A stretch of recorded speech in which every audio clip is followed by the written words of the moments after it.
Hello guys, welcome back to my channel. दोस्तों, आज हम इस वीडियो के अंदर हम बात करने वाले हैं कि बेटी की शादी के लिए हमें पैसा म्यूचुअल फंड के अंदर रखना चाहिए या फिर फिक्स्ड डिपॉजिट यानी कि एफडी के अंदर रखना चाहिए। ये वीडियो आपको काफ़ी कुछ सिखाएगा। आपको ये सिखाएगा एक्चुअली होता क्या है कि म्यूचुअल फंड के अंदर पैसा लगाने से लोग डरते हैं।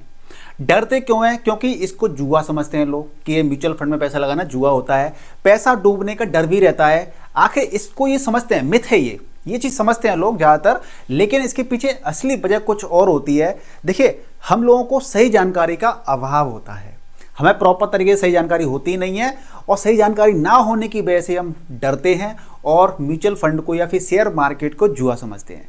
और मार्केट जैसे ही गिरता है, क्रैश करता है, जैसे कि आज भी बजट का दिन था, आज मार्केट गिरा गया 2 पॉइंट समथिंग मार्केट गिरा है। आज देखिए, मैं आपको दिखा देता हूँ, 2.33% मार्केट गिरा है। तो हम क्या करते हैं, पैनिक में आ जाते हैं और हम फिर कहते हैं कि शेयर मार्केट बेकार है, जुआ है।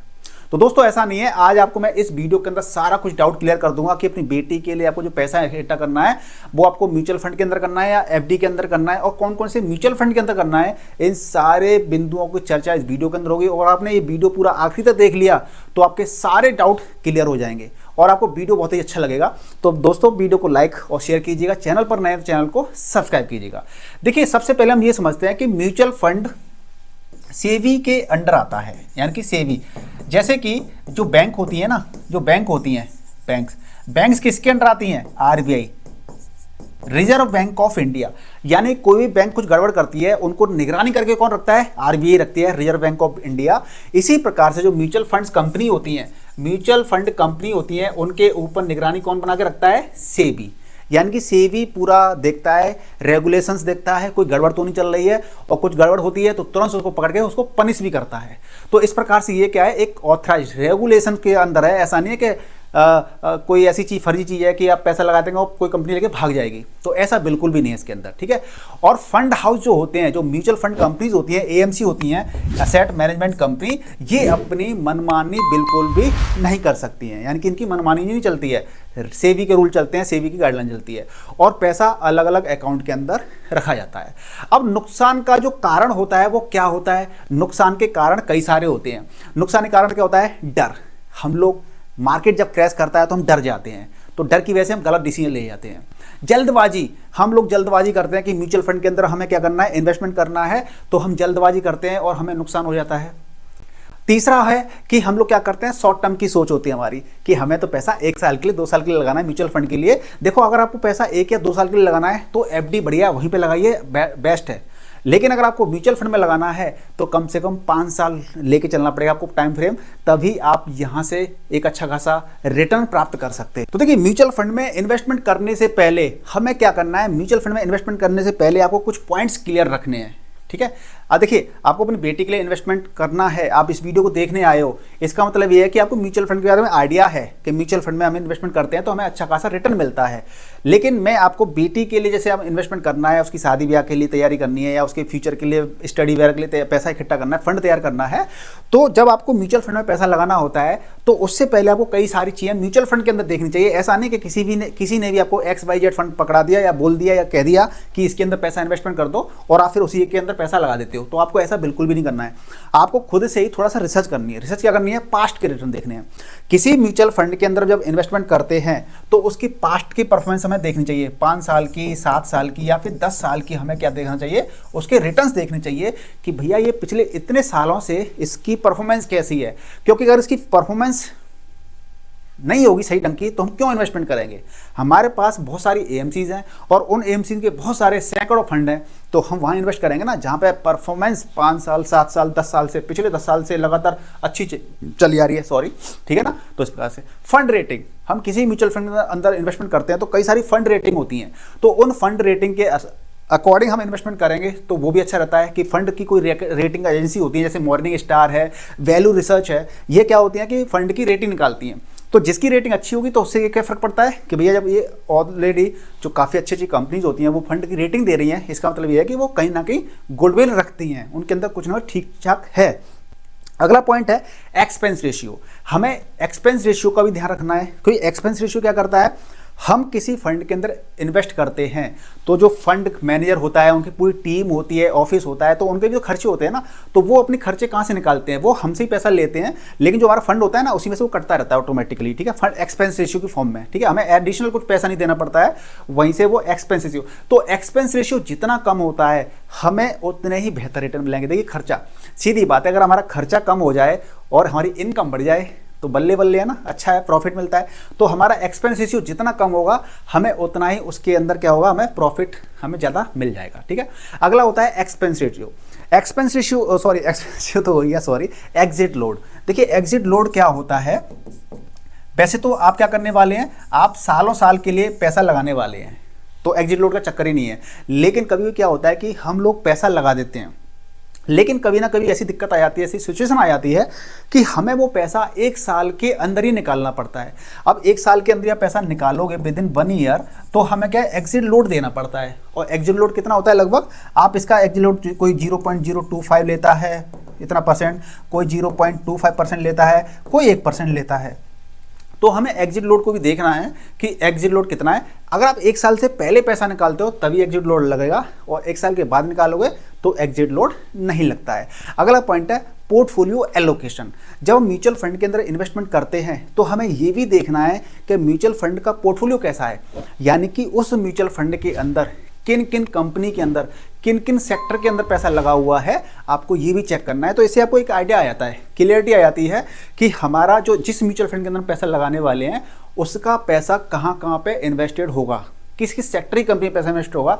तो इससे हमारी थोड़ी क्लैरिटी आ जाएगी, तो हमारा भी ट्रस्ट बिल्डअप हो जाता है। तो अब बात आती है कि हमें एफडी करना चाहिए या फिर म्यूचुअल फंड करना चाहिए, हमें कहाँ पर बेहतर रिटर्न मिल सकते हैं। तो इसके कुछ पॉइंट्स हैं, आपको मैं बताऊंगा तो आपको आइडिया हो जाएगा कि हमें बेसिकली एफडी को चूज़ करना है या फिर हमें म्यूचुअल फंड को चूज़ करना है। देखिए मैं ये कभी नहीं कहता हूँ कि म्यूचुअल फंड वो सॉरी एफडी के अंदर एफडी बेकार होती है, एफडी बेकार है। देखिए रिक्वायरमेंट क्या है आपकी, रिक्वायरमेंट के हिसाब से हम डिसीजन लेते हैं। मार्केट में हर तरह की वैरायटी होती है, चाहे वो खाने की हो, कपड़ों की हो, इलेक्ट्रॉनिक गैजेट्स की हो, कुछ भी हो, ठीक है ना, हर चीज़ की वैरायटी होती है, लेकिन हर किसी पसंद अलग अलग होती है, रिक्वायरमेंट अलग होती है, गोल अलग होता है। तो इसी प्रकार से हमारी रिक्वायरमेंट अलग है, गोल अलग है, तो हमारे पास फंडामेंटली कई सारी चीज़ें होती हैं। हमारे पास एफडी भी है, म्यूचुअल फंड भी है, और जो हमारी रिक्वायरमेंट के अकॉर्डिंग ठीक बैठती है हम उसके अंदर पैसा लगा देते हैं। तो देखिए म्यूचुअल फंड बेसिकली क्या रहता है, एफडी। एफडी के अंदर क्या रहता है, अगर आपका गोल है कि आपको 1-2 साल के लिए पैसा लगाना है, 3 साल के लिए पैसा लगाना है, और आपको रिटर्न वो रिस्क बिल्कुल नहीं लेना है आपको, तो आप एफडी को चूज कर सकते हैं। क्योंकि यहाँ पे क्या है, पैसा जल्दी बढ़ता नहीं है, लेकिन आपको रिस्क भी जीरो रहता है। यहाँ पे एफडी के अंदर पैसा लगा दिया यानी कि आपको पैसा मिलेगा ही मिलेगा, बैंक के अंदर पैसा लगा दिया यानी कि पैसा मिले ही मिलेगा। और आपका माइंडसेट जीरो रिस्क माइंडसेट है, यानी कि आप रिस्क बिल्कुल नहीं लेना चाहते हैं तो आप एफडी कर दीजिए, ठीक है।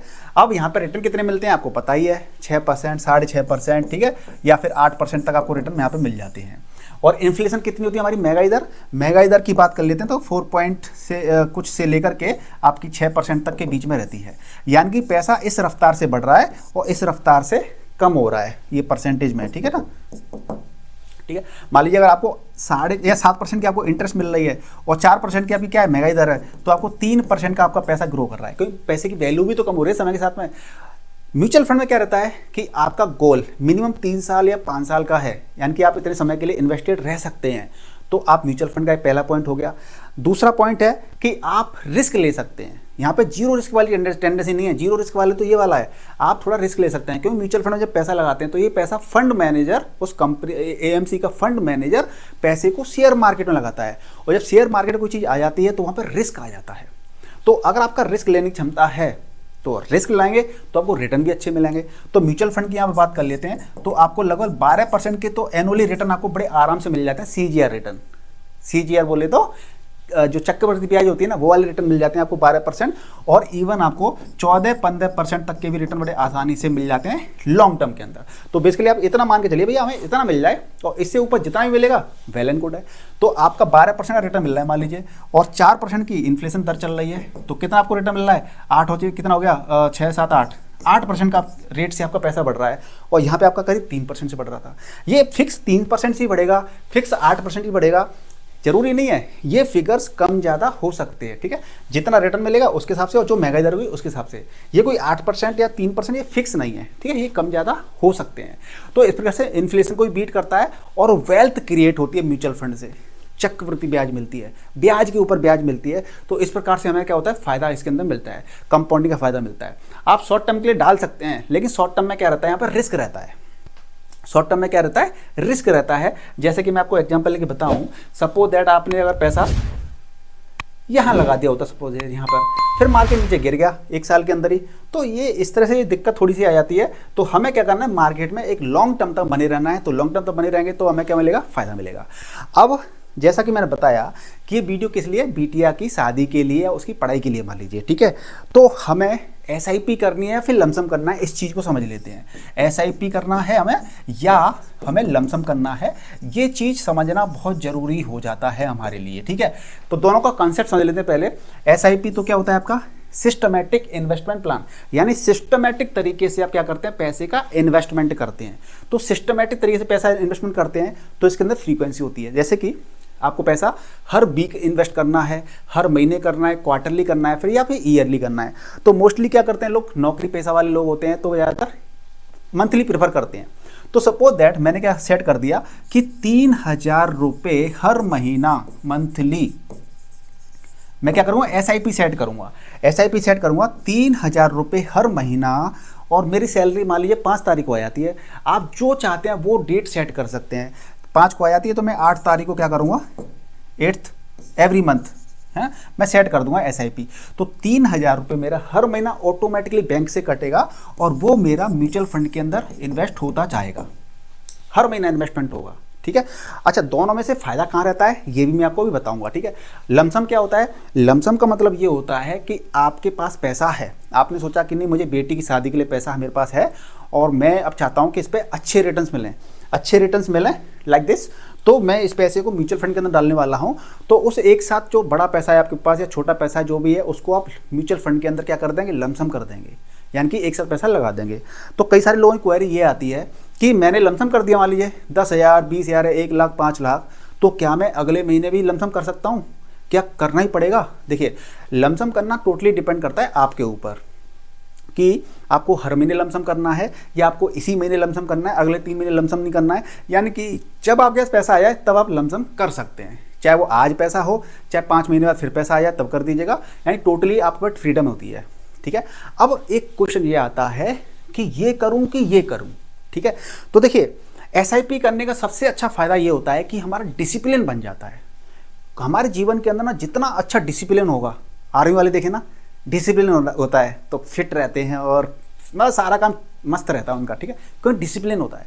तो जिस इंसान का डिसिप्लिन अच्छा होता है ना, वो अपने जीवन में कुछ भी हासिल कर सकता है।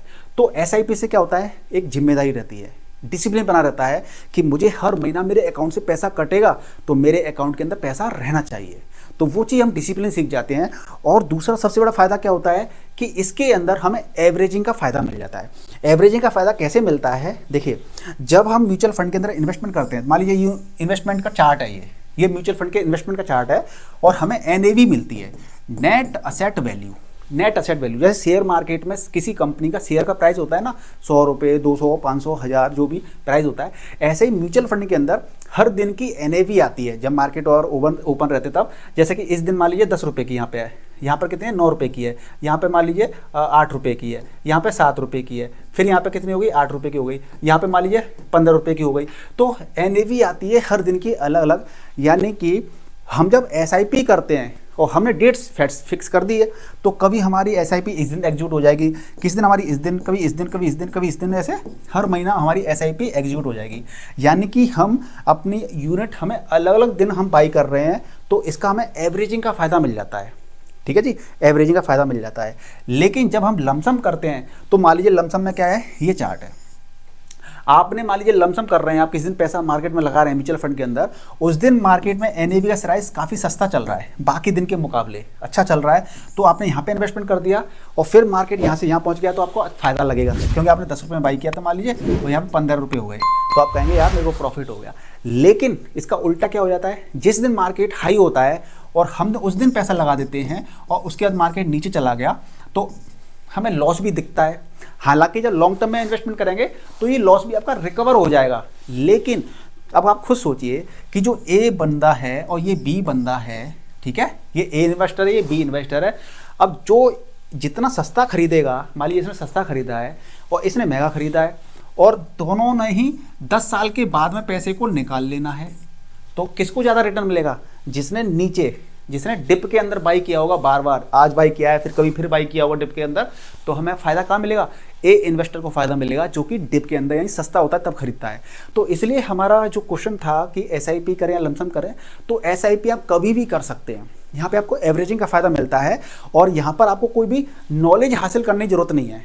लेकिन जब आप लमसम करते हैं तो आपको मार्केट की थोड़ी सी जानकारी होनी चाहिए। जानकारी इसलिए होनी चाहिए कि हमें मार्केट में पैसा यहाँ पे लगाना है या फिर यहाँ लगाना है। ऑब्वियसली हमें नीचे लगाना है, लेकिन नीचे भी कब लगाना है, कितना लगाना है, तो लमसम में आपको थोड़ा सा सीखना पड़ेगा, ठीक है। लेकिन एसआईपी आप कभी भी स्टार्ट कर सकते हैं और आपका इससे क्या होगा, आपका एक डिसिप्लिन भी जनरेट होता चला जाएगा, ठीक है। तो सीधा है। और दूसरा एक ये भी रहता है कि पैसा ज़्यादा कहाँ बनता है। देखिए सीधा सा बताऊँ मैं आपको, पैसा देखिए यहाँ पे आप कर रहे थे, मान लीजिए 3,000 रुपये हर महीने कर रहे थे, और पूरे साल भर आप जब करेंगे तो 12×36 यानी पूरे साल भर आप 36,000 रुपये ही इन्वेस्ट कर पाएंगे। एग्जाम्पल लेके बता रहा हूँ, 36,000 रुपये पूरे एक साल के अंदर आपके गए, ठीक है। पहले महीने 3,000, फिर अगले महीने 3,000, फिर टोटल 6,000 हो गए, फिर अगले महीने 3,000 यानी कि 9,000 रुपये हो गए। लेकिन यहाँ पर मान लीजिए आपने 36,000 एक साथ ही कर दिए किसी गिरावट में, तो आपका जो 36,000 रुपये जो ब्याज मिलेगी, CAGR की जो कैलकुलेशन होगी वो आपको पहले दिन से कैलकुलेशन शुरू हो जाएगी। कोई बड़ा अमाउंट आपने पहले दिन ही डाल दिया और यहाँ पे क्या है 3,000 रुपये डाल देते हर महीने, तब जाकर के एक साल के अंदर। तो ऑब्वियसली अगर हमें कभी मौका मिलता है मार्केट में कि मार्केट में गिरावट का दौर चल रहा है, तो उस समय हम लमसम कर सकते हैं, जिससे कि हमें वहाँ पर एक बेनिफिट मिल जाता है डिप में बाई करने का, सस्ते में बाई करने का। तो देखिए मैं आपको आज इस वीडियो के अंदर एक म्यूचुअल फंड बता देता हूं जिसके अंदर आप इन्वेस्टमेंट कर सकते हैं। आप वैसे इन्वेस्टमेंट करने से अपने फाइनेंशियल एडवाइजर से कंसल्ट जरूर कीजिएगा जो सेबी से रजिस्टर्ड होते हैं, या फिर खुद से भी जानकारी हासिल करके आप इन्वेस्टमेंट करने का प्रयास कीजिए, ठीक है ना। क्योंकि म्यूचुअल फंड में इन्वेस्टमेंट करना थोड़ा शेयर मार्केट में एक तरह से इन्वेस्टमेंट करना होता है, जो कि थोड़ा सा शेयर मार्केट में जैसे कि आप फंड मैनेजर शेयर मार्केट में पैसा लगाता है तो वहाँ थोड़ा सा रिस्क आ जाता है, ठीक है ना। लेकिन लॉन्ग टर्म में जब इन्वेस्टमेंट करते हैं 5 साल, 10 साल, 15 साल, 20 साल, 30 साल के लिए, तो वो रिस्क भी काफ़ी कम हो जाता है। तो आप इस प्रकार से एक अच्छी खासी वेल्थ जनरेट कर सकते हैं। और मैं आपको जो म्यूचुअल फंड में अगर मैं बताना चाहूँ आपको, तो देखिए मैं आपको बता देता हूँ कि SBI का large and mid cap fund है, large and mid cap fund, जिसके अंदर आपकी मिड कैप और लार्ज कैप दोनों प्रकार की कंपनी होती हैं, और डायरेक्ट प्लान आप चूज़ कर सकते हैं, ठीक है। इसमें रिटर्न एक्सपेंस उसका काफ़ी कम होता है। तो SBI large and mid cap के अंदर आप कंसीडर कर सकते हैं। इसके अंदर मैं रिटर्न की बात कर लेता हूं, तो पिछले 3 साल के अंदर इसके अंदर आपको रिटर्न जो मिले हैं वो आपको मिले हैं, CAGR की बात कर रहा हूँ 19.74। देखिए जो मैंने यहाँ पे बताया था ना आपको, एक सेकंड पीछे चलते हैं थोड़ा, यस, जो मैंने बताया था 12%, 14-15 ये %, ठीक है ना। तो यहाँ पर जिसके अंदर आपको पिछले 3 साल से लगातार 19.474% का रिटर्न मिल रहा है, सुनिए, लगातार 3 साल से, ठीक है ना। यानी हर साल लगभग इतना इतना मिल रहा है हमें, 19 के बराबर, 19.5 के बराबर। 5 साल की बात कर लेते हैं तो हमें पिछले 5 साल से 20.28% का रिटर्न मिला है। देखिए यहाँ पर रिटर्न आपको ज़्यादा दिख रहे हैं क्योंकि मार्केट कोविड की बात से काफ़ी बुलिश रहा है, तो हमेशा ऐसे रिटर्न मिलते रहेंगे जरूरी नहीं है। इसीलिए हम आपसे हमेशा कहते हैं कि हमें शेयर मार्केट में जो रिटर्न होते हैं म्यूचुअल फंड के अंदर, वो आप ज़्यादा लालच नहीं करना है। हमें 12%, 14-15% मिल जाए, बहुत ज़्यादा अच्छे रिटर्न होते हैं ये वाले, ठीक है। और हमें एडिशनल अगर इतने रिटर्न मिल रहे हैं तो वेल एंड गुड है, कोई दिक्कत ही नहीं है। तो इस प्रकार से अगर मैक्स यानी पिछले 10 साल की बात करेंगे, 10 साल के अंदर भी इसने 17.06% का रिटर्न दिया है। देखिए तो हमें एडिशनल अलग से रिटर्न मिल रहे हैं ना, तो अच्छा है, कोई दिक्कत नहीं है। लेकिन हमें इतना मिल जाए, हमें उम्मीद इतने की रखनी चाहिए, कहते हैं एक्सपेक्टेशंस हमें ज़्यादा नहीं रखनी है। जितनी ज़्यादा रखोगे आप ट्रैप में फंसोगे, उतना ही लालच करोगे, मार्केट में नुकसान उठाओगे, ठीक है। तो ये आपका ये हो गया। अगले जो पॉइंट की बात करने वाले हैं कि इसका असेट साइज कितना है। देखिए असेट साइज का मतलब ये होता है कि इसके अंदर मार्केट में आप और हमने बहुत सारे लोगों ने इसके अंदर कितना सारा पैसा लगा रखा है, तो उसकी बात कर लेते हैं, जिसको हम कहते हैं AUM, यानी कि असेट अंडर मैनेजमेंट, जो कि 37,443 CR, 37,443 CR करोड़ का फंड साइज है। यानी कि आप और हम जैसे बहुत सारे लोगों ने इतना पैसा इसके अंदर इन्वेस्टमेंट किया है कि इस सिर्फ एक ही फंड का इतना AUM है। सेट अंडर मैनेजमेंट, ठीक है। और इसके अंदर मैं रिटर्न की आपको बताई दी है। मिनिमम एसआईपी इसके अंदर 100 रुपये से कर सकते हैं। मिनिमम एसआईपी 100 रुपये से हर महीना स्टार्ट कर सकते हैं। और जो लमसम अमाउंट है, एक साथ पैसा लगाना है आपको, तो वो 5000 से कम का नहीं हो पाएगा, यानी 5000 से ज़्यादा ही आपका पास पैसा होना चाहिए, तभी वो उसके अंदर इन्वेस्ट होगा, ठीक है ना। तो दोस्तों इस प्रकार से हम म्यूचुअल फंड के अंदर इन्वेस्टमेंट करके अपनी एक वेल्थ बना सकते हैं एक लॉन्ग टर्म के अंदर। और हमारे जो भी ड्रीम होते हैं, जो भी सपने होते हैं, जो भी हमारे गोल होते हैं, हम उनको हासिल कर सकते हैं। लेकिन हमें करना क्या होगा कि हमें अपने इन्वेस्टमेंट को जारी रखना पड़ेगा, लगातार इन्वेस्टमेंट करना पड़ेगा। ऐसा नहीं, बहुत सारे लोग क्या करते हैं कि अपना इन्वेस्टमेंट स्टार्ट करते हैं, लेकिन 6 महीने के बाद, 1 साल के बाद, 2 साल के बाद, 5 साल के बाद अपनी एसआईपी को बंद कर देते हैं, या जो भी पैसा होता है उसको निकाल लेते हैं। अगर ऐसा करोगे तो आप एक वेल्थ नहीं बना पाओगे लॉन्ग टर्म के अंदर। लॉन्ग टर्म के अंदर वेल्थ बनानी है तो आपको लगातार कंटिन्यूस क्या करना पड़ेगा, इन्वेस्टेड रहना पड़ेगा मार्केट के अंदर, तभी आप वहाँ पर रिटर्न प्राप्त कर सकते हैं।